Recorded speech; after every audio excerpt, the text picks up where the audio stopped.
అందరికీ హరి ఓం అండి. శ్రీ గురుభ్యో నమః. మరి ఒక మంచి వీడియోతో మీ ముందుకు వచ్చాను అండి. అందరూ ఎలా ఉన్నారు అండి? మీరందరూ బాగుండాలని మనస్ఫూర్తిగా భగవంతుని ప్రార్థిస్తున్నాను అండి. మరి ఒక మంచి వీడియోతో మీ ముందుకు వచ్చాను. లక్ష్మీ చతుర్విశంతి పూజ అంటే ఏమిటి? లక్ష్మీ చతుర్విశంతి పూజను ఏ విధంగా చేసుకోవాలో ఈ వీడియోలో తెలియజేస్తాను అండి.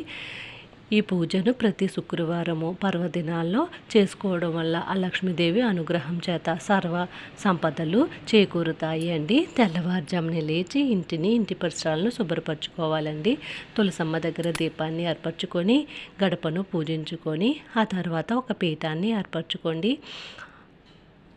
ఆ పీఠం మీద వరిపిండితోటి ముగ్గును పెట్టుకొని ఆ వరిపిండి ముగ్గులో పసుపు, కుంకుమ, గంధము, అక్షింతలు అలంకరించండి.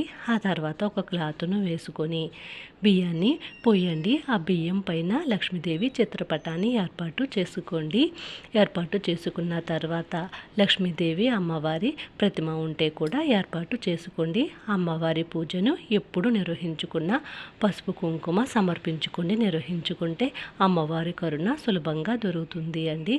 ఆ తర్వాత లక్ష్మీ చతుర్విశంతి పూజకు కావాల్సినవి ముఖ్యమైనవి బిల్వపత్రాలు అండి. ఈ పూజ నిర్వహించుకోవడానికి ముందుగానే బిల్వపత్రాలను సిద్ధంగా ఉంచుకొని అప్పుడు లక్ష్మీ చతుర్విశంతి పూజను నిర్వహించుకోవాలి అండి. బిల్వ పత్రమే లక్ష్మీదేవి స్వరూపము అని చెబుతారు కదండి. ఈశ్వరుని కూడా బిల్వపత్రాలు అంటే చాలా ఇష్టము అండి. అయినా ఐశ్వర్యానికి కారకుడు ఈశ్వరుడు అంటారు. ఈశ్వరునికి లక్ష్మీదేవికి కూడా ఎంతో ప్రీతికరమైనవి బిల్వపత్రాలు అండి. మనము లక్ష్మీ అష్టోత్తరం చదువుకున్నప్పుడు పుష్పాలతోటి మంగళకరమైన వస్తువులతోటి పూజించుకుంటాము అండి. అయితే లక్ష్మీ చతుర్విశంతి పూజలో అమ్మవారిని బిల్వపత్రాలతో పూజించాలి అండి. అందుకని బిల్వపత్రాలను సిద్ధంగా ఉంచుకున్న తర్వాత ఈ లక్ష్మీ చతుర్విశంతి పూజను నిర్వహించుకోవాలి.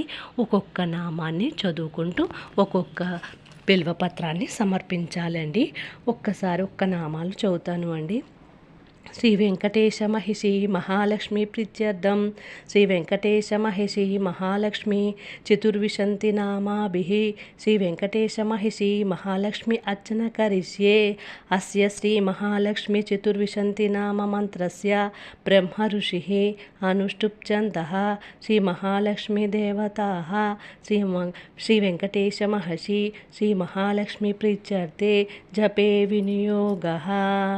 ధ్యానం ఈశానం జగతోస్య వెంకటపతిర్విష్ణు పరం ప్రేయసి తద్వక్షస్థల నిత్యవాసరసికం తత్కాంతి సంవర్ధినిం పద్మాలంకృతపాణి పల్లవయుగం పద్మసనస్థం శ్రియం వాత్సల్యాది గుణోజ్వలం భగవతిం వందే జగన్మాతరం.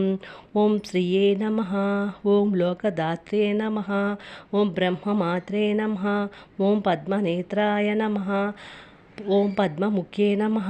ఓం ప్రసన్నముఖ నమః. ఓం పద్మాయే నమః.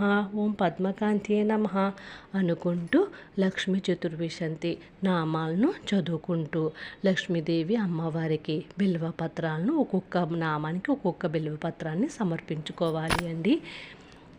ఆ విధంగా అమ్మవారిని పూజించడం వల్ల సర్వ సంపదలు అన్ని రకాల అభిష్టాలు నెరవేరుతాయండి. పోయిన పదవి మళ్ళీ తిరిగి వస్తుంది అండి. కోల్పోయిన ఉద్యోగము మళ్ళీ తిరిగి లభించడంతో పాటు ఉన్నత పదవి లభిస్తుంది అండి. ఈ విధంగా ఎవరికి ఏ కోరిక ఉన్నా ఆ కోరికలన్నిటినీ ఆ అమ్మవారిని బిల్వపత్రాలతో పూజించడం వల్ల ఈ పూజ నిర్వహించుకోవడం వల్ల నెరవేరుతాయి అండి. ఈ విధంగా లక్ష్మీ చతుర్విశంతి నామావళి పూజ నిర్వహించుకోవడం వలన సర్వ సంపదలు సర్వ ఐశ్వర్యాలు సిద్ధిస్తాయి అండి. అమ్మవారిని చక్కగా చందనం కుంకుమలతో అలంకరించుకోండి. ఆ తర్వాత పూలదండను కూడా ఉంటే ఏర్పాటు చేసుకోండి. ఈ విధంగా లక్ష్మీదేవి అమ్మవారి పూజను ఎప్పుడు నిర్వహించుకున్నా అండి రాగి చెంబులో నీళ్లను పోసి పసుపు, కుంకుమ, గంధము, అక్షింతలు, లవంగము, యాలకులు, పుష్పాలు వాటిలో ఏర్పాటు చేసుకోవడం వల్ల లక్ష్మీదేవి కరుణ సులభంగా లభిస్తుంది అండి. ఈ విధంగా దీపాలను ఏకహారతో కానీ అగరత్తులతో కానీ వెలిగించుకోండి. ఒక్కొక్క నామాన్ని చదువుకుంటూ అమ్మవారి రూపాన్ని ధ్యానిస్తూ తదేకంగా అమ్మవారి రూపాన్ని చూస్తూ బిల్వపత్రాలను సమర్పించుకుంటూ పూజను నిర్వహించుకోండి. ఈ పూజను మొదట చేసుకున్న గణపతిని పూజించాలి అండి. ఓం గం గణపతియే నమః అనుకుంటూ కానీ లేదా గణపతి అష్టోత్తరం చదువుకుంటూ కానీ పూజను నిర్వహించుకోవాలి అండి. ఆ తర్వాత గణపతికి బెల్లం ముక్క నైవేద్యంగా పెట్టి హారతిని ఇచ్చుకొని ఆ తర్వాత అమ్మవారి పూజను నిర్వహించుకోవాలి అండి. అమ్మవారి పూజను చక్కగా ప్రశాంతంగా నిర్వహించుకోవడం వల్ల లక్ష్మీ చతుర్విశంతి నామావళి పూజ నిర్వహించుకోవడం వల్ల సకల అభిష్టాలు, సర్వ సంపదలు, సర్వ ఐశ్వర్యాలు సిద్ధిస్తాయి అండి. ధన కనక వస్తు వాహనాలు కూడా లభిస్తాయి అండి. ఈ విధంగా తుష్టిని పుష్టిని అమ్మవారు ప్రసాదిస్తుంది అండి. అమ్మవారి పూజను ఎప్పుడు నిర్వహించుకున్నా ఏనుగులు ఉంటే ఏర్పాటు చేసుకుండే పూజలో ఏనుగులు అంటే అమ్మవారికి చాలా ఇష్టము అండి. అమ్మవారికి ధన పుష్టిని, ఆర్థిక పుష్టిని కలిగించడానికి ఏనుగులు కూడా ఎంతో ఇష్టము అంటండి. అందుకనే అమ్మవారి చిత్రపటంలో కూడా ఏనుగులు ఉంటాయి అండి.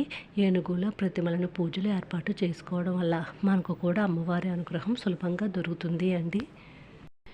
ఈ విధంగా లక్ష్మీ చతుర్విశంతి నామావళితోటి అమ్మవారిని బిల్వ పత్రాలతోటి పూజించుకున్నాను అండి. ఈ వీడియోకి సంబంధించి ఎటువంటి సందేహాలు ఉన్నా నన్ను కామెంట్ రూపంలో తెలియజేయండి. మీకు నేను రిప్లై ఇస్తాను. మరి ఒక మంచి వీడియోతో మీ ముందుకు వస్తాను అండి. నన్ను ప్రోత్సహించండి. లోకా సమస్త సుఖినో భవంతు.